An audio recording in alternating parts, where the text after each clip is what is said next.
Man, that was so good.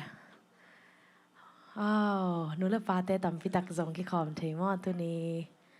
Hi thei le khang no te kem pe amai la nong pai theu dia happy na to. All the youths.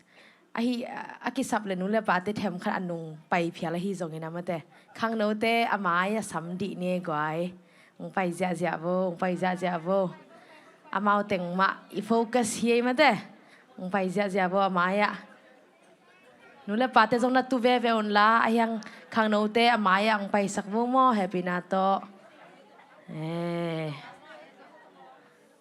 Ang pai vo le.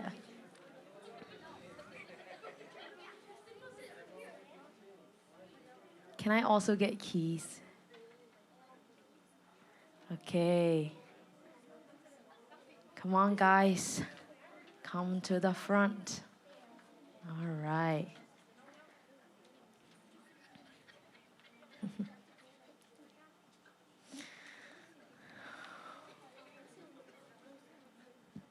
Tu ni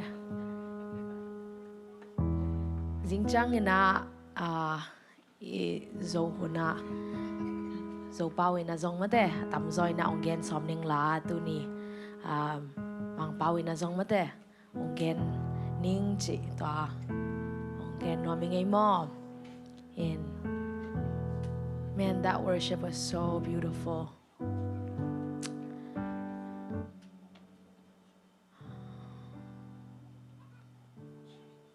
Thank you, Jesus.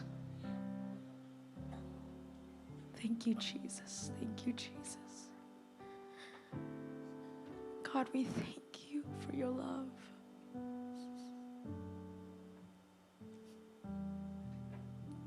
That last song that we sang. If there was an end to the love of God, then it wouldn't reach us. But because the love of God is so big, so vast, so wide, so deep, that a wretched sinner like us could approach the throne of God.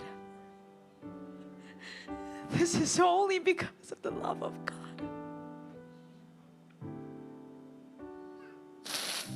God, we thank you. We thank you. We thank you. We thank you.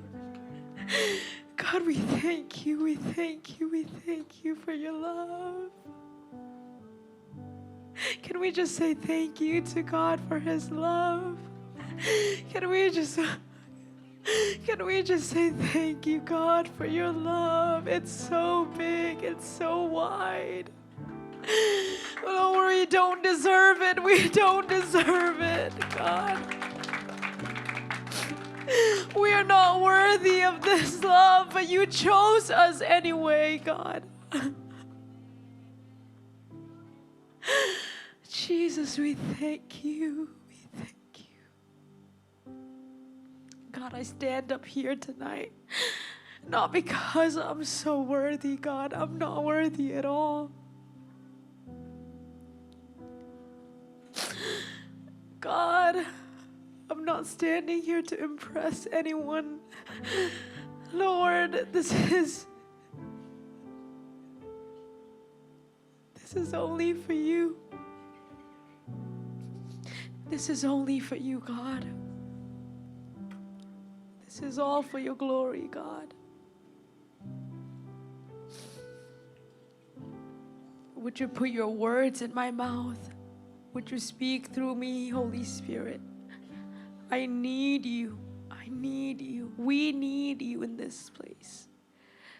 Lord, we welcome you in this place. Lord, we make space for you in this place. Would you move however you want to? Lord, would you remove every distractions right now in the name of Jesus? Any distractions that can come from our neighbors, our friends, God.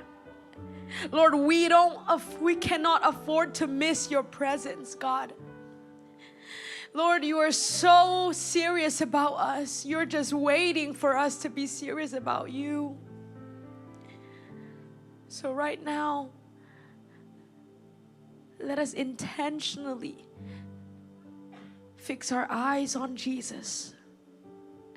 This is not a time to talk to your neighbor.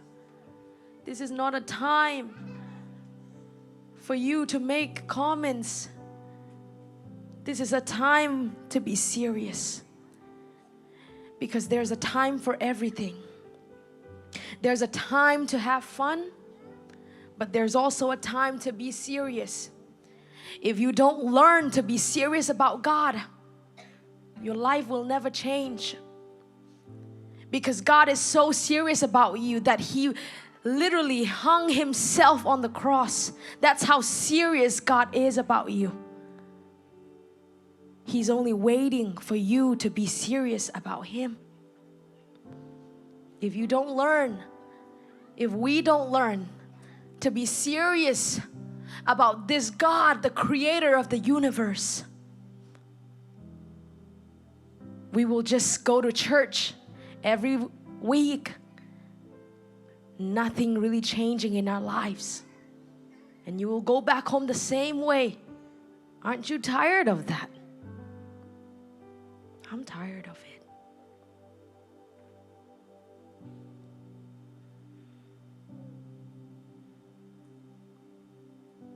In 2025, we live in a world where as Christians, we're asked with this question: what do you mean you're a Christian? You call yourself a Christian, but do you really live for God? I don't stand here to condemn anyone, but it's time to ask ourselves these questions.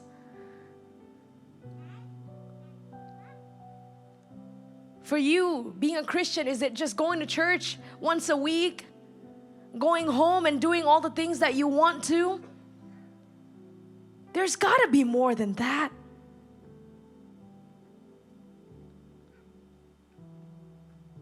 There's got to be more than that if we're worshiping a God that is a living God, not idols, not just a statue. We're not worshiping God because God needs our worship, but we get to worship Him. Do you know that God doesn't need our worship? There are so many people that are truly worshiping God. He doesn't need your worship. But here's the thing, we get to worship Him. The creator of the heavens and the earth. We get to go into His presence and lift our hands before Him and boldly step into His presence. Why? Because of the blood of Jesus. If it wasn't for the blood of Jesus, there's no way for us to even approach the throne of God. God is so holy that we cannot exist around Him. But because we're covered now by the blood of Jesus, we get to go to God. We get to worship God. I hope this brings a mind shift right now. You don't have to worship God. When the worship leader tells you, hey, let's jump, let's raise our hand, let's sing. Actually, he doesn't need, or she doesn't, they don't have, the worship team, they don't have to tell us. Worship is a choice. Amen?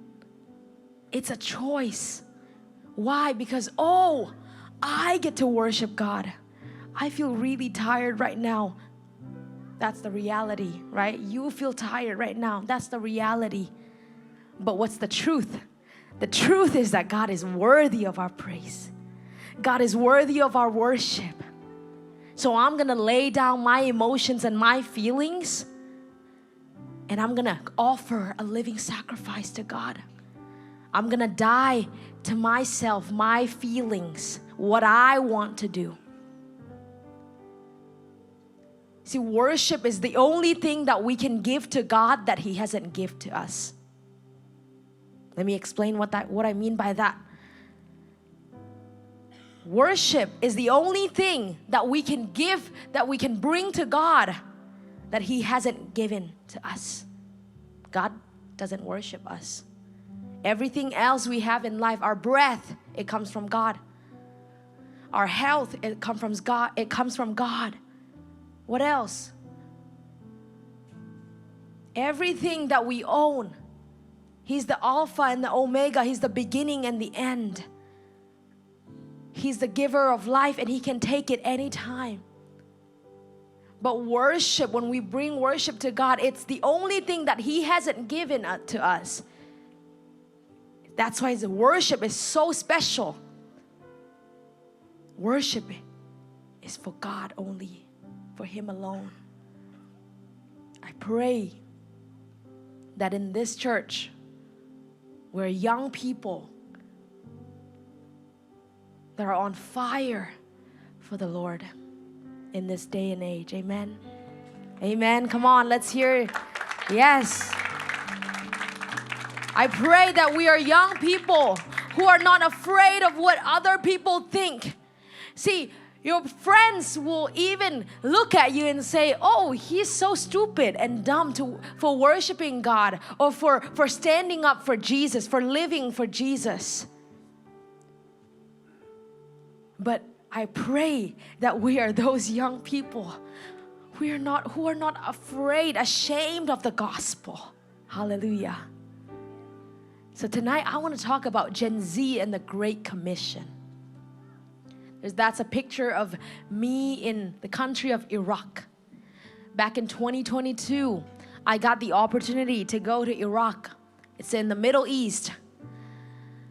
30 minutes away from where we were at that time, there were ISIS and war and bombs happening. It was scary. When I got to the airport that night in Iraq, the buildings, it was all ruined by ISIS. You know, it was really scary. But this trip changed my life. When I say Gen Z, let's see a raise of hand. Anyone Gen Z in here? Gen Z? Okay. Oh, what's Gen Z? Okay. Gen Z is, if you are like my age, 23, maybe even in high school, you are Gen Z, okay? Okay, if you are like maybe middle school, kindergarten, raise your hand.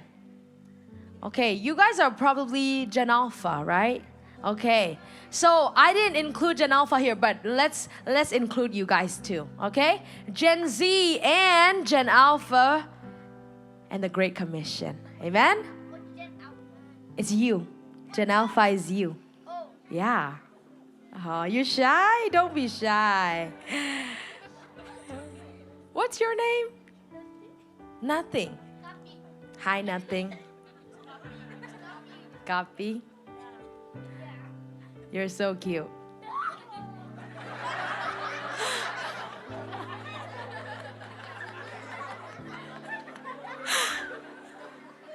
Not in that way, like cute as in like my little brother. Oh gosh. See. Okay. The Great Commission is found in Matthew chapter 28, verse 19 to 20. Can we all read this together? Can you guys see it? All right. Let's read it all together. 1, 2, 3.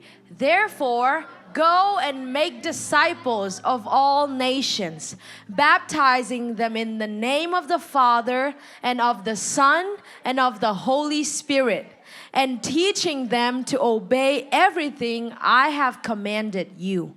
And surely I am with you always to the very end of the age. Amen. So if you have, a family member or a relative that is on their deathbed, they're about to pass away, right? Before they go, what they say, the last thing they say is very important, right? So before Jesus went back up to heaven, this is the last things that he said. And that is for us believers, not just pastors, not just evangelists, not just teachers, believers in Jesus. He said, go and make disciples of all nations, baptizing them in the name of the Father, the Son, and the Holy Spirit. Teach them to obey everything I have commanded you. And here's my favorite part. And surely I am with you always to the very end of the age. Amen. See, God is sending us out, but He's also giving us a promise. Can we all say a promise? And that promise is that as we step out in boldness, as we step out in faith, as we step out in His name, He said He will be with us until the end of the age. That's so sweet to me. As I come here, I'm only 23, guys. Kalaysay. This guy. Who's this kid?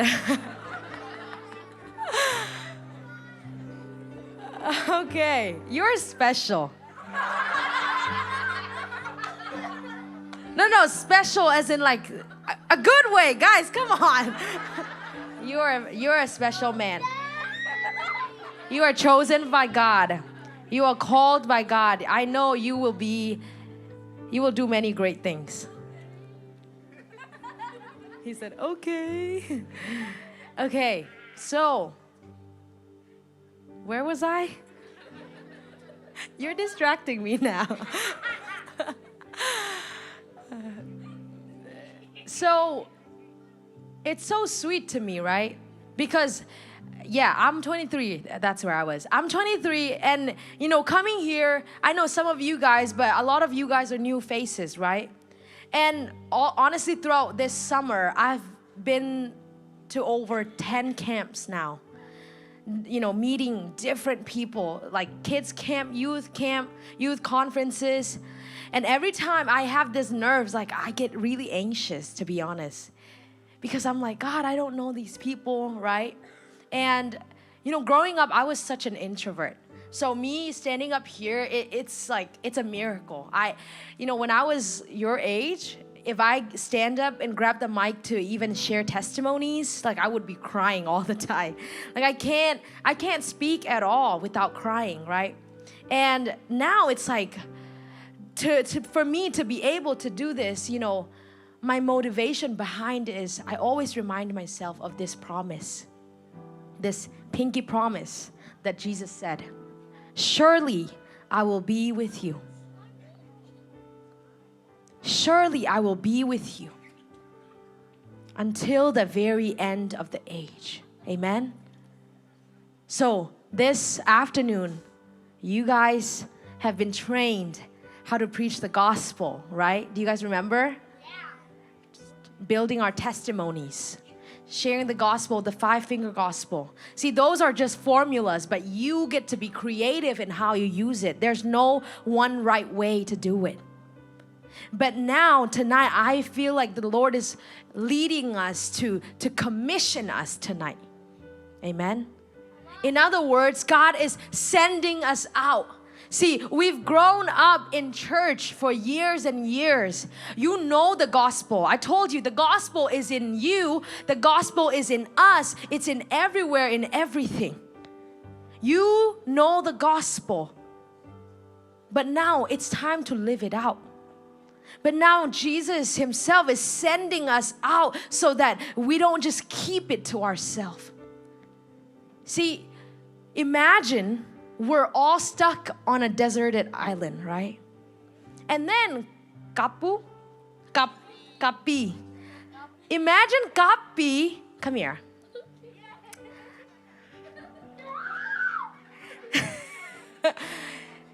We're all stuck in a desert. We're thirsty, we need water, and okay, stand up. So, they all need water. They're almost dying out of thirst. They need water. But then, Kapi, come. He's walking, and then in the middle of nowhere in the desert, he found a water fountain. Water fountain, right? And he's like, oh my gosh, a water fountain in the middle of the desert? Yeah. Do you think it would be fair?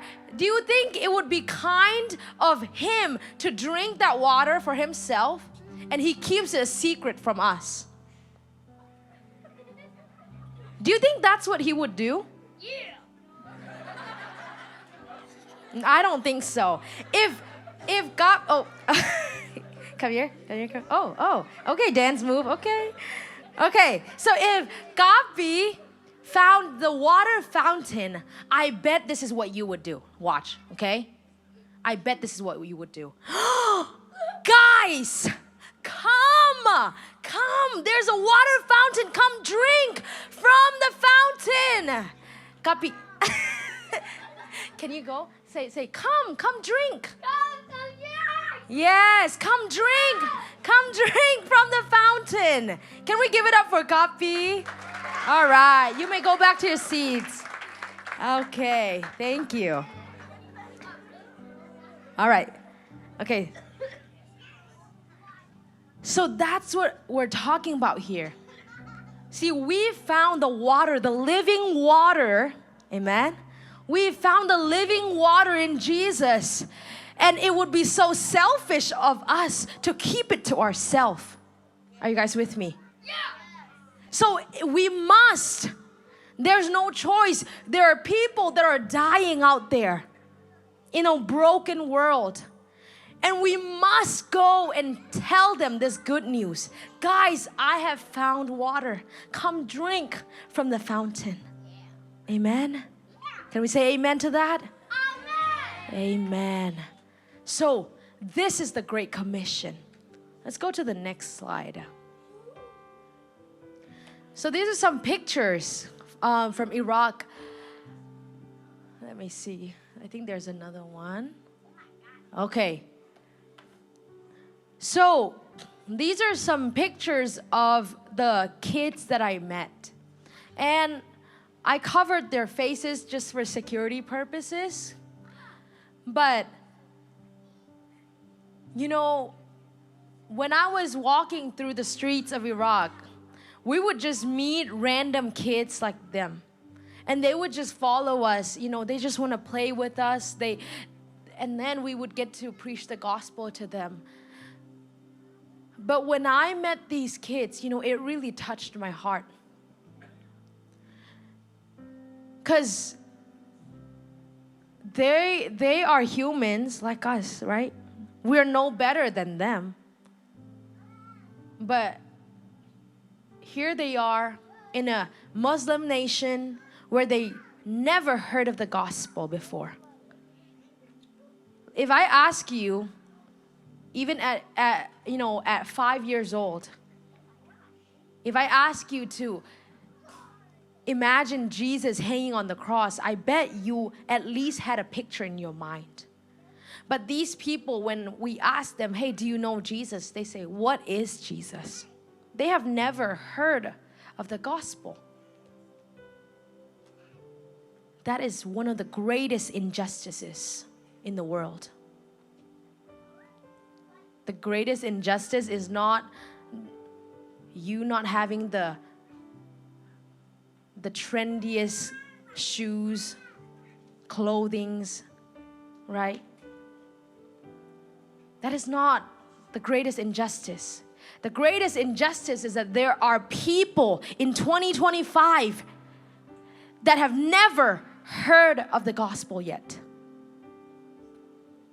And it breaks my heart to think that that is the reality for so many of them. I want to share these brothers' story real quick. So, these two brothers, they're Syrian refugees living in Iraq. At the time I met them, they were only 17 years old. And they were both born with a disease that, basically they can't move their bodies except for their hands slowly, but they can speak. And they're both twins.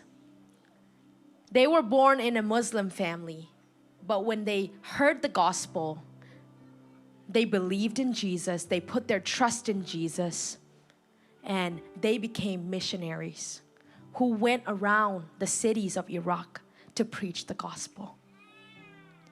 And on the 8th day that I arrived in Iraq, I was sitting at the very, very back row. And these brothers, they were sharing their testimonies.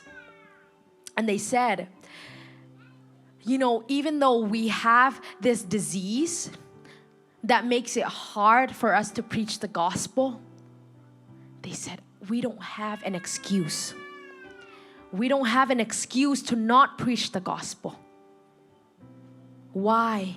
Because our friends and our families, so many of them hasn't heard about the gospel yet. And I saw them going with their wheelchair in the streets. Like their streets are not like ours. It's not smooth. It's rough. It's just a mess everywhere. They would go with their wheelchair to preach the gospel in the streets. And when I heard their testimonies, sitting in the very back row, I was like, just tears streaming down my face. I got asked with the question, Nuami, what is your excuse? And I was like, I started listing my excuse. And at the time I was, God, I'm still in college. God, I'm just a girl. God, I'm too young. God, I'm a refugee. See, as immigrants, I grew up with this mentality. I have to get my degree. I have to get a good job. And I have to pay back my parents. All these pressures started coming. And I said, God, I have so many excuses to not preach the gospel. But then at the end, I was like, God, my excuse is not enough. And I started grabbing my journal and I wrote it. I wrote it in my notebook. I started writing in my notebook. And it became a song, and I titled it, I Love You With My Yes. And it's straight out of scripture in Acts chapter 9, where Jesus met Paul. At the time, he was Saul. He was on his way to persecute Christians. He was so zealous. Passionate to persecute Christians at the time. But Jesus met Saul on the road of Damascus. He fell on the ground. He got blinded by the light. And God said, I have chosen him for my vessel. Paul is going to preach the gospel. And I felt like as I was reading that, God was saying the same thing. Nuami, you are my chosen vessel. I called you to preach the gospel. And I said, God,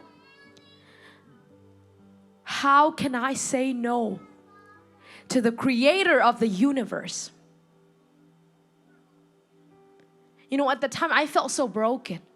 At the time I felt so unworthy of God's calling in my life. God, I've messed up too many times. How could you still want me? And I said, if you still want to use such a broken vessel like me, God, such an unworthy vessel like me, I can't say no to you. Amen. And ever since then, I've given my life for the gospel. When the Lord told me to preach on the plane, I preach. When the Lord tell me to talk to stranger, when no one sees me, I go and I talk to them. I preach to them about the gospel. And I've laid down my American dream. Do you want to know what the American dream is? So there was this man named Bob. He was 59 years old. His wife named Penny. She was 51 years old. And they were both Americans.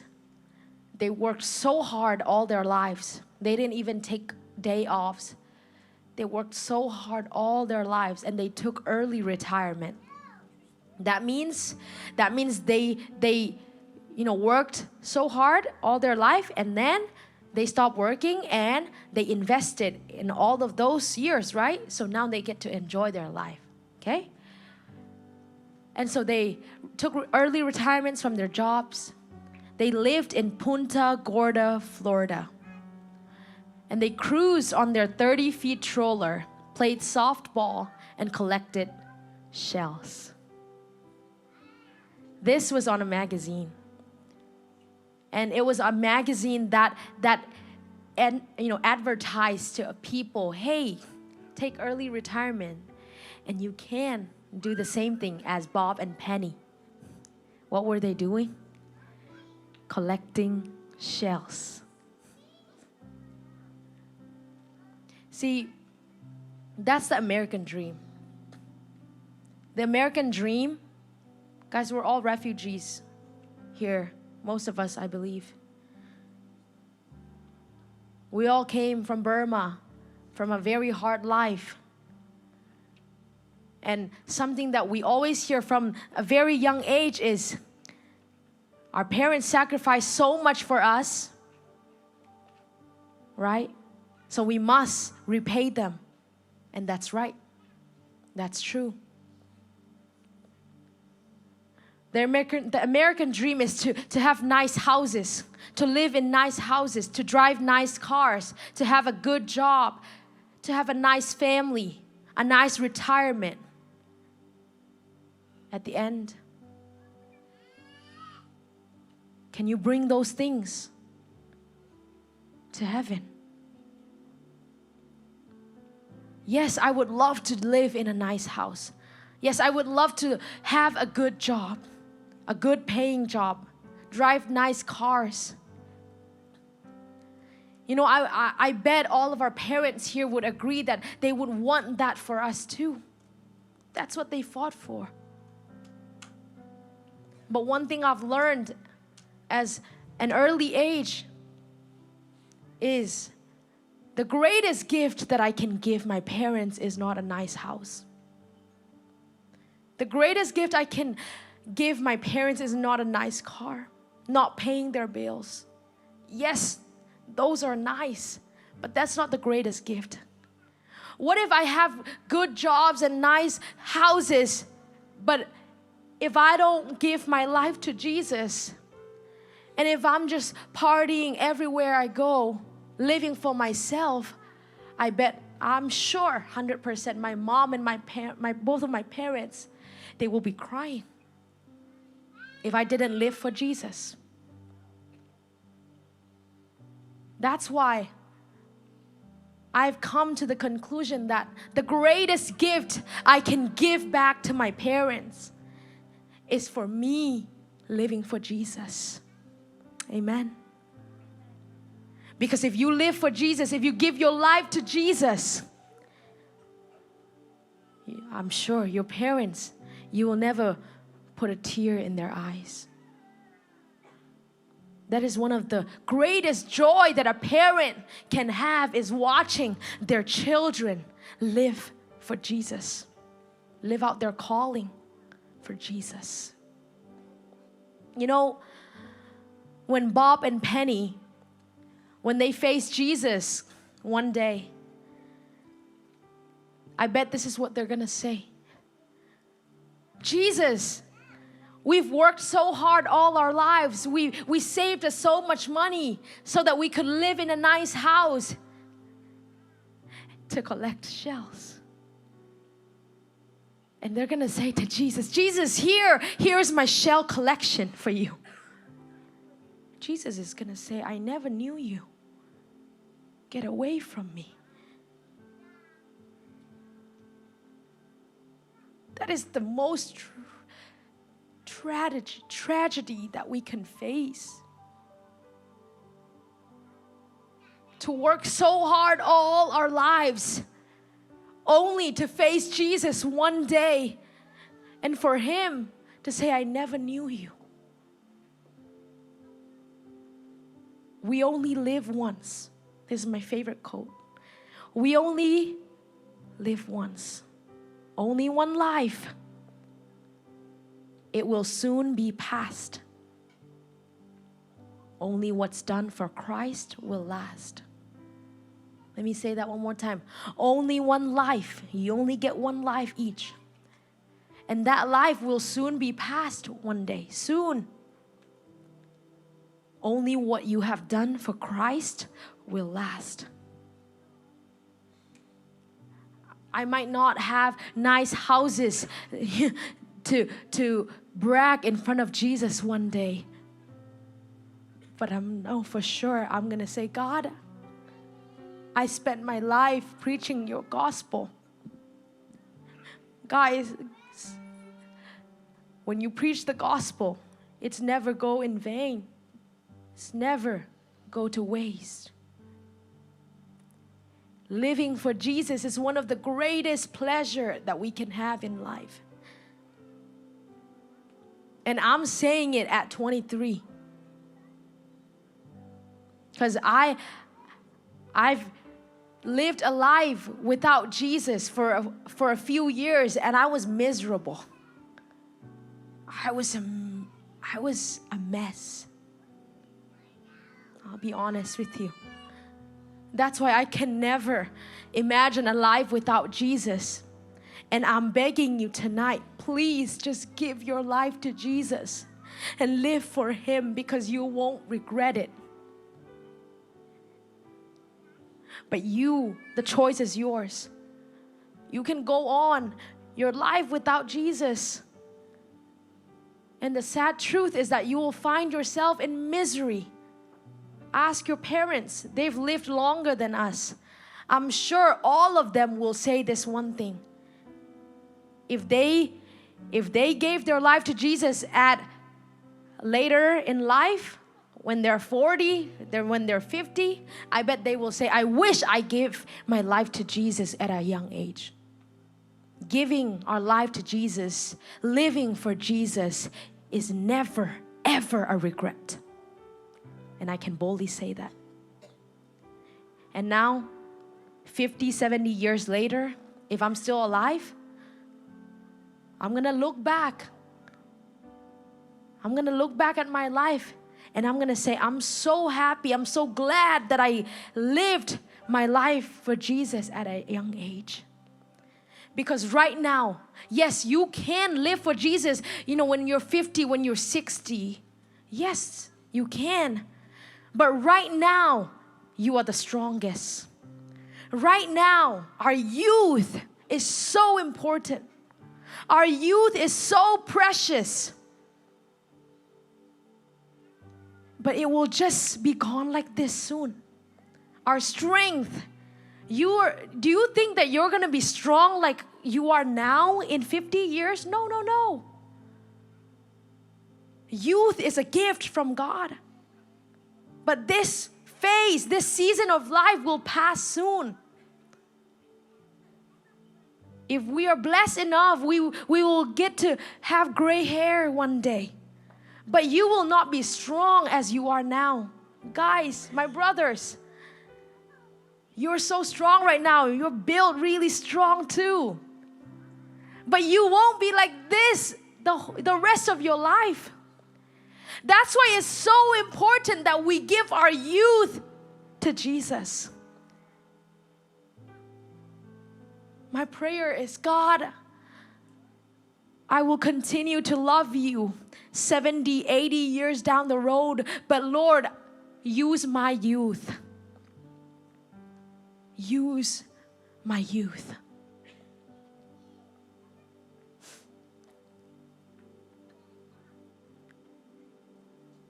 You know,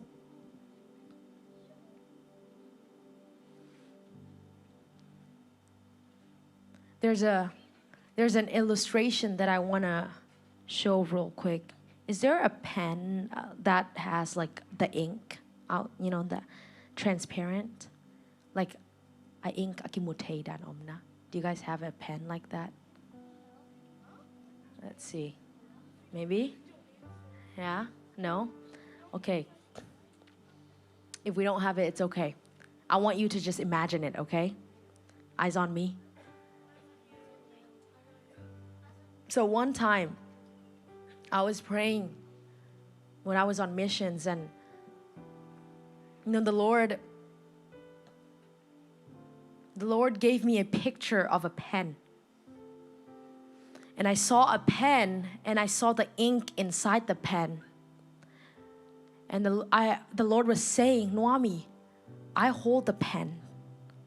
I'm the author of your life. See, He said, everyone that says yes to me, that gives their life to me, become part of that ink. When you say yes to Jesus, you become part of that ink. When I say yes to Jesus, I become part of that ink. That pen that God is holding. And God is writing a story. The Great Commission is not just for me. The Great Commission is not just for our pastors. The Great Commission is a calling for all of us. Thank you. Can we give it up for Lam? He's amazing. Yes. So right here, this is like the picture I saw. You see the ink inside? See? God is the author of the Great Commission. He's the one that is sending us out. When we preach the gospel, you know, there's no competition. When we do ministry, there's no competition. Oh, who's doing better? Who's doing worse? No, no, no. God is the author. The pen is in His hands. And as we say yes to Him, we become part of that ink as a church together. Amen. And God is writing a beautiful story that we can't write on ourselves. So if you say yes to Jesus tonight, you become part of that ink. You become part of that Great Commission that God is writing. You know, you might say, oh, I'm too young. I can't go on missions right now. Well, if you are in high school, especially if you are a senior in high school, raise your hand. A senior in high school. Oh, we don't have a lot, okay. Okay, if you are going into your senior in high school, okay, or if you are in college even, I want to encourage you to consider doing missions, okay? I wasn't paid to say this at all. Okay? No. This is from my heart. So when I was in college, I found out about this missions organization called YWAM, Youth with a Mission. And they have a discipleship training school. It's called DTS. It's a 6 months program. Okay? It's a 6 months program, 3 months of training, 3 months of outreach. But I was still in the middle of college, so I really wanted to go, but I wanted to finish first. So I did my undergrad in 3 years, so that in the 4th year, I could go on missions. So when I graduated, I went straight into the missions field. And for my outreach, so for my training, I was in Hawaii. For my outreach, I was in the Philippines. And when I went to the Philippines, you know, there was this lady that I got to meet. We got to work with prostitutes. If you don't know what that means, it's these women who get paid to, to have that with men, right? And how the ministry worked was basically, the men in our team, they would go to their company, they would pay them for about 3 hours, they would bring them to our host house, and we prepared a feast, a dinner for them. And we got to sit with those women one-on-one. And the woman that I got to sit with that night, she was not expecting. But she said, "Oh my gosh, God answered my prayer." And I said, "Are you a Christian?" She said, "Yes." And I said, why are you here? Why are you doing this job?" And she started sharing her story. She said, "My sister, I don't want to do this. I have a husband, I have 3 kids. My youngest kid is only 3 years old. They live in a different island." Her husband forced her to do prostitution. Why? Because he didn't want to work. And he had debts to pay. And so he forced his own wife to work in prostitution. And I was broken. Like, I was a mess, crying with her. And in a way, I was so angry at her husband, even though I never met him. I told God, "God, I hate him." I literally said it. "God, I hate that man. I don't know him, but I hate that man. How could you do that to your wife?" And I asked her, "How much is your debt?" The thing is, I didn't have any money. I was so broke. But I asked her, "How much is your debt?" She said, "It's about a little over $300. In their currency, that is a lot. So I was like, you know what? I don't have enough money right now, but I'm gonna call my parents. I called my parents. At the time, it was about 3 a.m. in the morning in Tulsa. And my parents picked up the phone. I told them the story. "Hey, this is her story. Is there anything that we can do to help her?" My parents, I know they don't have enough money. They're ministers, they do ministry, they're not rich. I know that for sure. But I know they love God, they love people. My dad said, "All right, if you don't have money right now, grab some from your team money and we'll send you so that she can get out of that prostitution." I said, "Okay, thank you." And so I told her, and that night she went home and she paid her debt, and she texted me on Messenger. She said, "I've booked my flight to go back home." It was last year. Amen. And she got out of prostitution. But then this year on February 1st, she texted me again. "Hey sister, I went back home, but I found out my husband was cheating on me. He was with another woman." So she grabbed her 3 kids with her. She moved back to the island that we met. It's called Mindoro. And now she's back in that island, not doing prostitution, but she's evangelizing in the communities. Come on. Hallelujah. God is so good. God is so good. And I share this testimony because it's so, so, so powerful. And it's a constant reminder for me that, if God told me to go to the Philippines just for that one lady, it was worth it. If I had to spend, when we go on missions, it's not like people, pay us to go. We have to raise our own funds.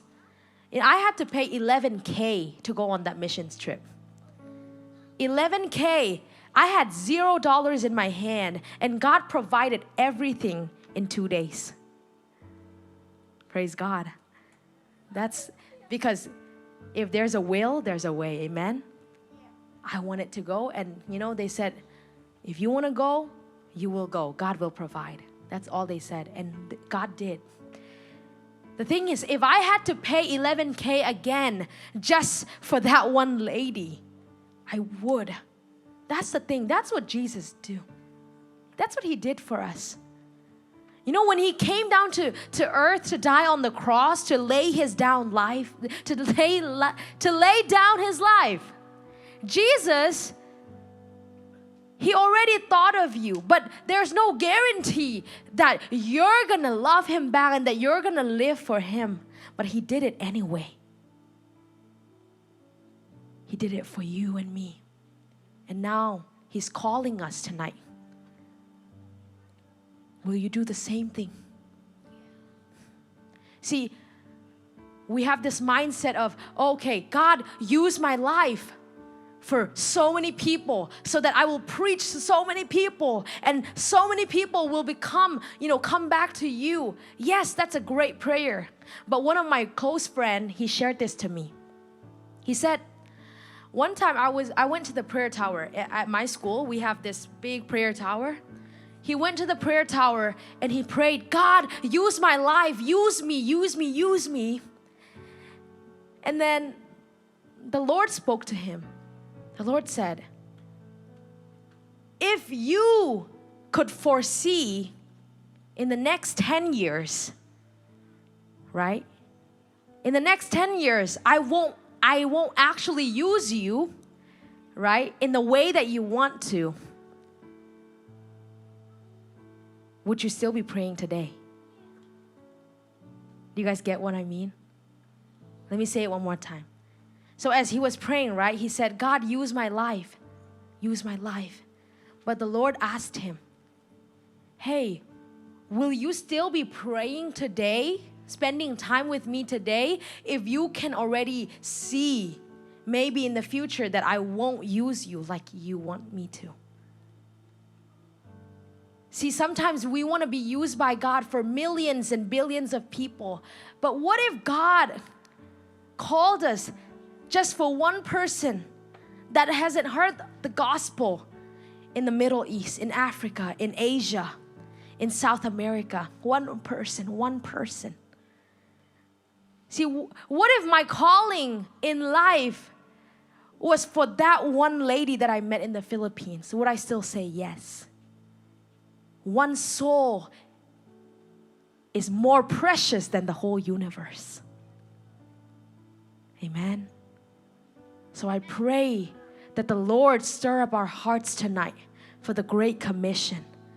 If you're still young, hey, you can preach the gospel when you go to your school, in your classrooms.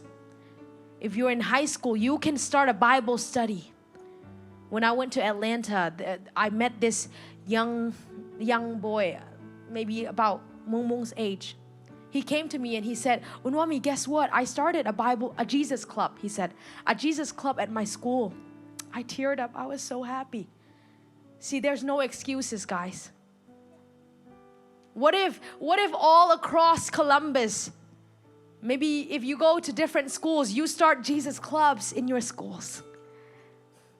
If you go to college, what if you start, before planning out your whole life, God, I'm going to apply for this job and I'm going to do this, and this. I'm going to get married. I'm going to, have a handsome husband, beautiful wife, right? Yes, we want all of those things. But before anything, what if we take the time to ask Jesus first, God, how do you want to use me? God, how can I be used by you? What if maybe 5 of us in this room, all of you guys are hearing what I'm saying right now, but what if just 5 of you really said yes to the calling of God?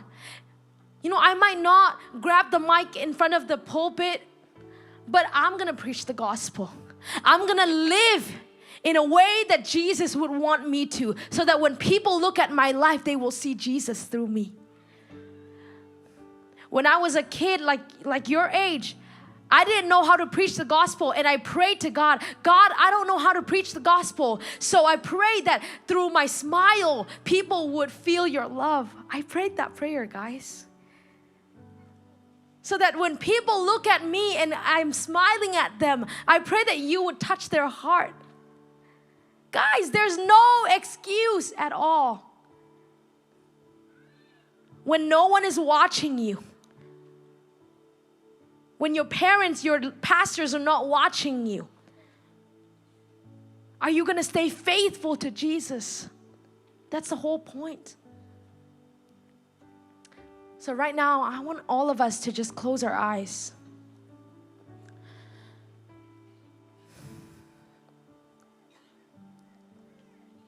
Just close your eyes all over this room.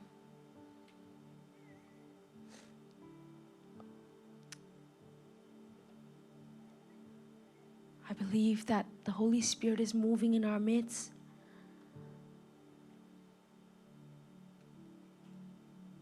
And honestly, I didn't know what to preach on tonight because I had so many things that I wanted to tell you and so little time together.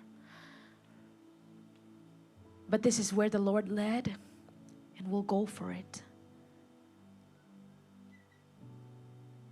So after this message, if there's something stirring in your heart, maybe you might not fully understand it yet, but there's something stirring up in your heart. That is not your emotion. That is the Holy Spirit touching your heart. And as you open up your heart to Him, He will continue to do the good work that He already started. All you need to do is just lay it down. God have it all. God have it all.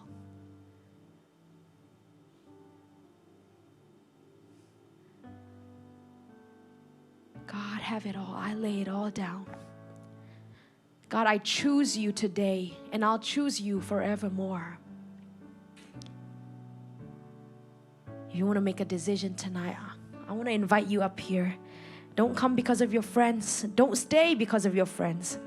Come because you made a decision in your heart, and I'm going to pray for you. When you come up here, you can just kneel down and start speaking to God. Just tell Him whatever is in your heart. God, do whatever you want to do in my life. God, I want to live for you. God, use my life for your glory. God, would you write your story? Would you write your story? God, would you write your story in my life? I need you. I need you. Keep coming, keep coming, keep coming. If you want to make a decision tonight, this is not for your parents, not for your pastors, not for me. This is for you. Oh, just open up your heart to Him. Just open up your heart to Him. Hallelujah. Thank you, Jesus. Oh.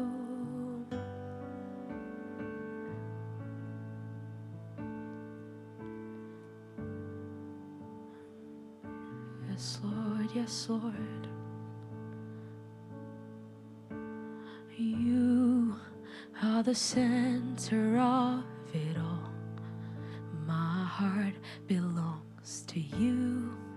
My Savior, all in all. You're the one I hold on to. For the beauty of your name, my soul will live to say, Jesus, I love you. You are the center of it all. My heart belongs to you, my Savior, all in all. You're the one I hold on to. For the beauty of your name, my soul will live to say, and Jesus, I love you. Let's sing it together. Oh, you At the center of it all, my heart belongs to you, my Savior, all in all. You're the one I hold on to. For the beauty of your name, my soul will live to say, oh Jesus, I love you. Oh, how I love you. Yes, Lord. Oh, how I love you. Jesus, I love you. Oh, how I love you. Oh, how I love you. Jesus, I love you. My whole world for your glory, my whole world for you only, everything for the honor of your name. If my days tell a story, let it be of you only, everything for the honor of your name. My whole life for your glory, my whole world for you only, everything for the honor of your name. If my days tell a story, let it be of you only, everything for the honor of your. Let's sing it together. My whole life for your glory, my whole world for you only, everything for the honor of your name. If my days tell a story, let it be of you only, everything for the honor of your name. Oh, how I love you. Yeah. Oh, how I love you. And Jesus, I love you. Oh, how I love you. Yeah. Oh, how I love you. Oh, Jesus, I love you. Oh, how I love you, Jesus. Oh, how I love you, Jesus. I love you. Oh, how I love you, Jesus. Oh, how I love you, Jesus. I love you. My whole life for your glory, my whole world for you only, everything for the honor of your name. If my days tell a story, let it be of you only, everything for the honor of your name. My whole life for your glory, my whole world for you only, everything for the honor of your name. If my days tell a story, let it be of you only, everything for the honor of your name. Yes, Lord,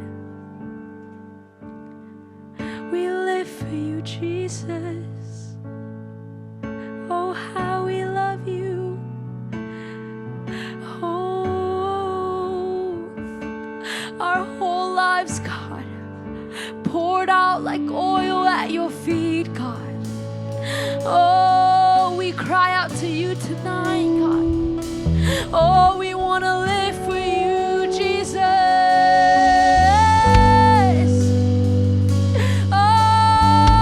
Oh, we pour it out, God.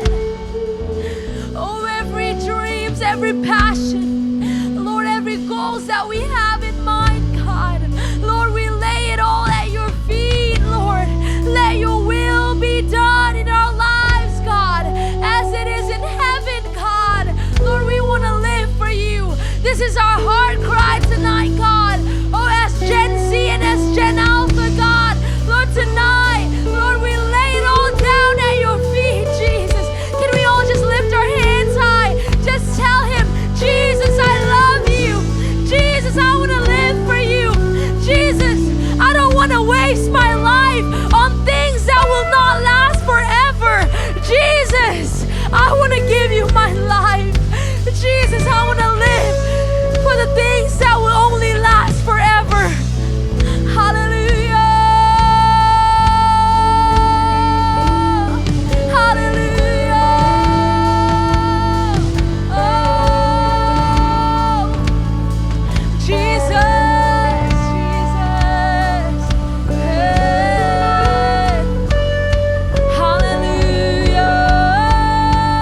for the honor of you.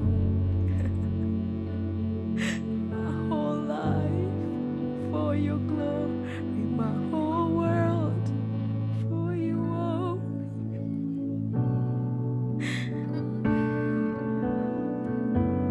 if my days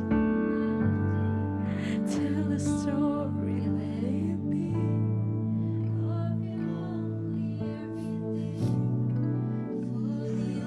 One more time. My whole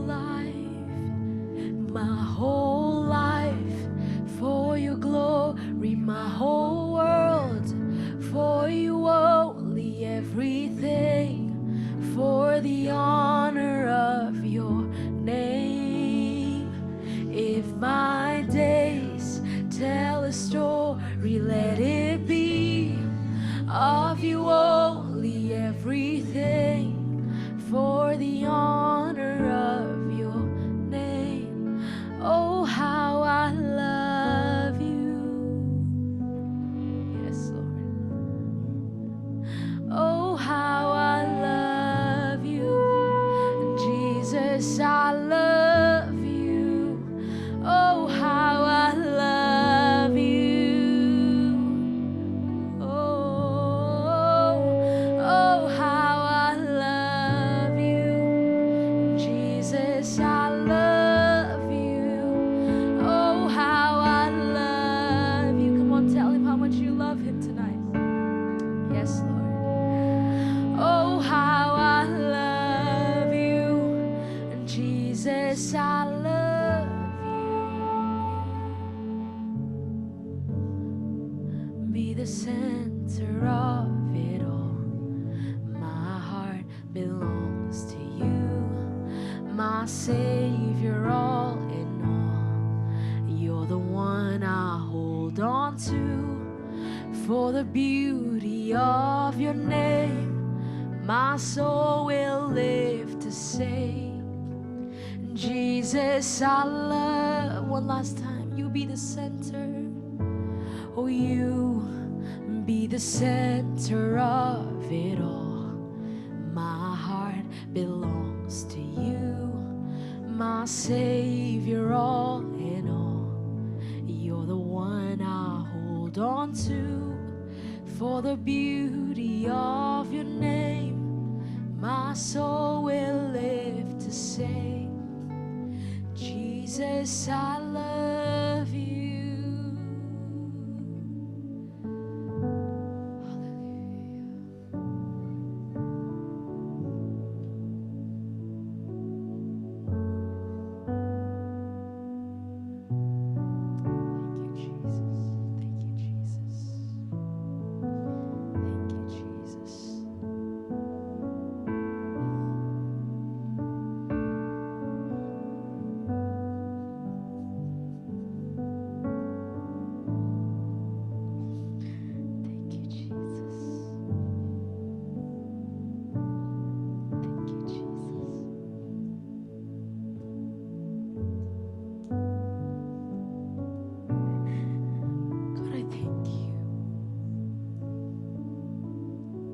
To see a room full of young people that are in love with you, that has the desire to live for you, to give their lives to you, God.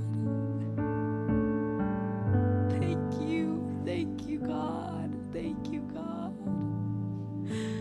Thank you, Jesus. This is only your work, God. This is only you, God.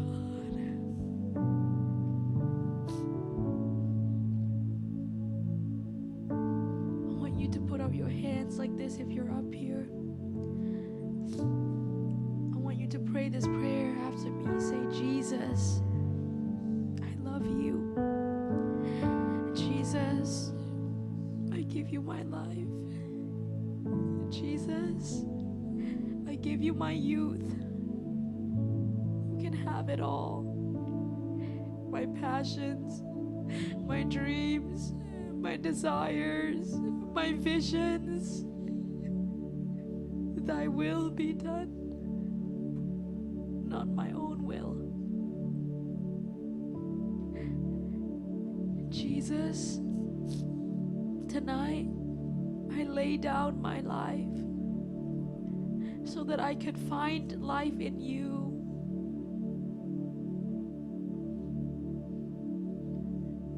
Give us the boldness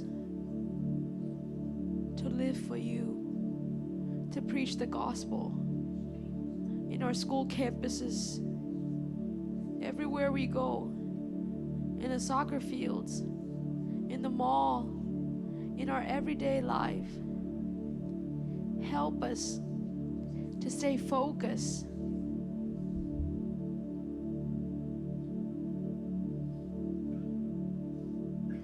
One day, you will look at us and you will say, "Well done, my good and faithful servant." And I long to hear that, God.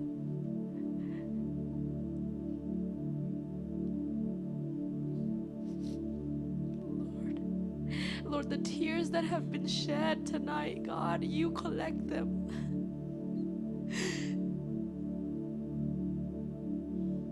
God, this is not by force, but Lord, these young people have made the decision, made the choice to give their life to you, God. The rest is yours, God. I pray that you would lead them, God. Take them to places where your gospel is not heard yet. Would you take them, God, to places where your healing power is not known? Every ground that their feet step on, Lord, would you build your kingdom, God? Lord, through their lives, God, may it reflect who you are. The way that they speak, God, the way that they treat other people, God, may other people look at them and feel your love, God, through everything that they do. Lord, I commission them, Lord, tonight in the name of Jesus. That we would be young people who are on fire for the gospel. That we would be young people who are not ashamed of the gospel. Who will boldly stand up for our faith, God. Even when everyone else deny you, God, may we be those young people who will say, Jesus is my Lord and my Savior. Jesus, I pray that your presence would go before them, behind them, all around them and within them, God. That you would shine your face upon their lives, God. That you will continue to do the good work that you have already begun tonight. Lord, as friends, God, may they encourage one another. May they be accountable for one another. When someone is being weak in their faith, Lord, may they be friends, brothers and sisters who will encourage and who will pick up one another. God, not point fingers at each other. Lord, I pray that from this church, from your church right here in Columbus, God, that you would send out missionaries, God, into the nations, into Africa, in Asia, in South America. Lord, in Europe, God, I pray that, Lord, you would, Lord, make your calling so clear to them, God. To the point where they can't deny your calling, Lord. Lord, even if their parents say no, God, may they be willing to lay down their lives for you, God. Lord, would you raise up a generation, God, that will be on fire for you? Would you raise up a generation, God, that will stand up for our faith boldly? Would you raise up a generation, God, that will be in love with you more than anything, God? Thank you, Jesus. We thank you, God. each other's hands. Hold the person next to you.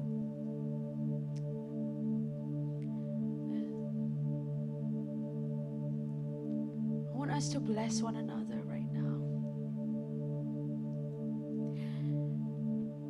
Pray for the person next to you, your sister, your brother. You don't know. They might be really needing a prayer right now. As brothers and sisters in Christ, this is what we ought to do, is to stand up for one another in our times of need.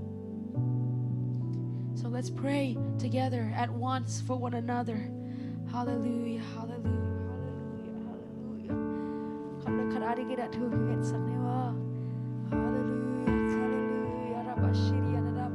Thank you, Jesus. Thank you, Jesus. Thank you, Jesus. Thank you, Jesus. Lord, I thank you for my brother God.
Is running, but I want to do one last thing. This afternoon we talked about the effects of injustices in our lives, and I've asked you all to process those emotions, those feelings with the Lord. And at any time in that lecture, if you felt like you could relate to it, or you're struggling with a pain, or maybe bitterness, maybe misunderstanding, hopelessness, anxiety, I don't know what it is, but you know. But you know who knows more? It's God. So I want us to take this short amount of time to just lay it all at His feet. Whatever burdens that you're carrying, Jesus doesn't just invite us to be with Him, but He wants us to lay it all down. The Bible verse that we read before worship today, "Come to me all who are weary and burdened, and I will give you rest. For my yoke is easy and light. Take it upon yourself."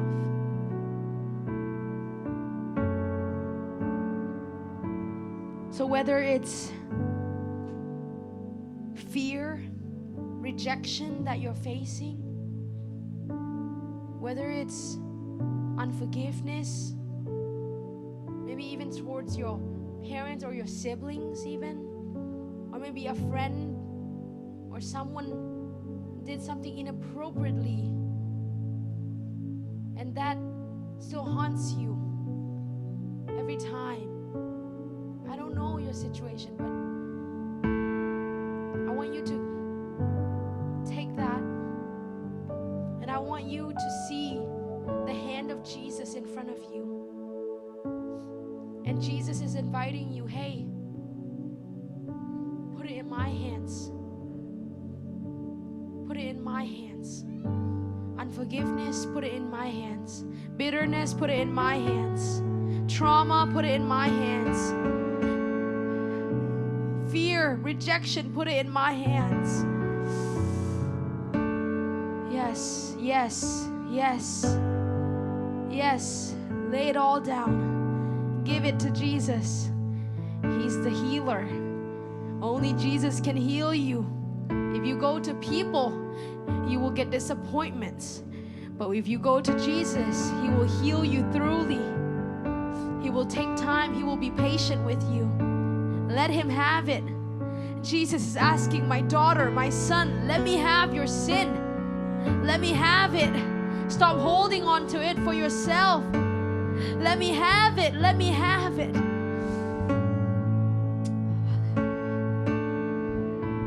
I want you to place those things in the hand of Jesus. I want you to follow after me. Say, God, I repent for my sins, for my reactions to the injustices in my life. I ask forgiveness. I see it and I call it sin. I now turn in repentance, committing myself to breaking the patterns of these sins in my life. I receive your forgiveness. I no longer fear or condemned by you. I am washed by your blood. You loved me enough to sacrifice yourself for me. In Jesus' name and authority, I rebuke every spirit of fear, rejection, pain, bitterness, unforgiveness, trauma, every evil spirit that has been taking place in my life. I rebuke it in the name of Jesus. I command you to leave now in the name of Jesus. Every deceiving and lying spirit, go to the feet of Jesus. I have nothing to do with you anymore. I am a new creation in Christ. I replace the spirit of fear with the truth of who God is and who He created me to be. I have a purpose. God loves me. The truth is, I am called. I am not rebuked. I am not forsaken. I am chosen by the Most High King. I am wonderfully and fearfully made. I am a child of God. Hallelujah. Amen. Hallelujah.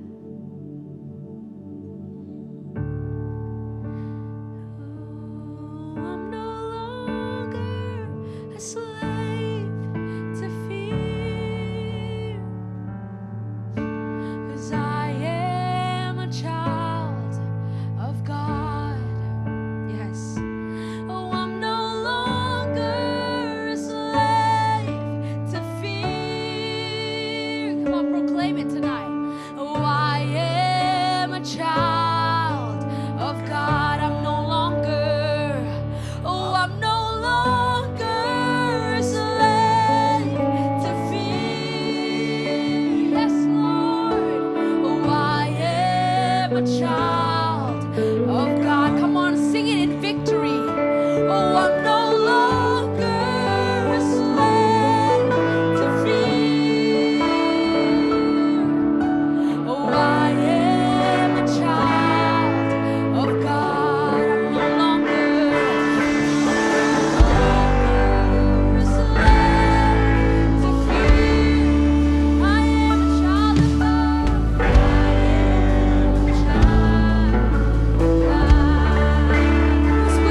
up, right?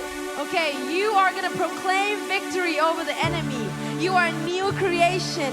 God has given you a new name. Amen? Turn to your neighbor and say, you have a new name. Hallelujah. All right, D tama. Okay. Ready, guys? Ito kitang sa banjukan sa Topan. Come on. Put your hands together. Come on. Yay. Can the worship leaders come? Whoa, oh, oh, oh. Wandering into the night, wanting a place to hide. This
throughout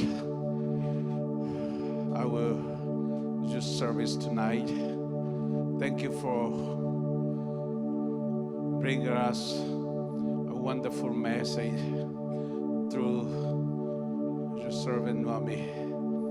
We also thank you for reminding us your greatest missions, especially for Gen Z and Gen Alpha generation. God, we also thank you for those who desire, who wills to serve, to give their life to your kingdom, for your church, for your ministry.